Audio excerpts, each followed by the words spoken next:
দেখো দু ভাই বোনের মুখ কালো হয়ে গেছে। এই যে পার্কে এসেছিল, এই যে হচ্ছে ডাইনোসর পার্ক। এই দেখো ডাইনোসর পার্কে এসে দুই ভাই বোন পাগল হয়ে গেছে। তালা কেন বন্ধ?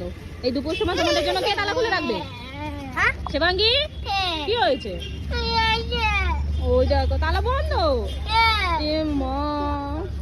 খোলো খোলো তালা খোলো, তালা খোলো, খোলো তালা খোলো।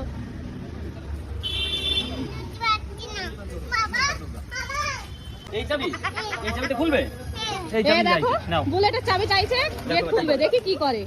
এই দেখো ও এটা নেবো, দাও। ওই ওই ওই যা যা, ছাড়ো ছাড়ো ছাড়ো আমার কাছে দাও। এই যে বেরিয়ে গেছে, ধরো নাও, বাবাকে দিয়ে দাও, যাও। গাড়ি চাবি ওটাতে খোলে কথা।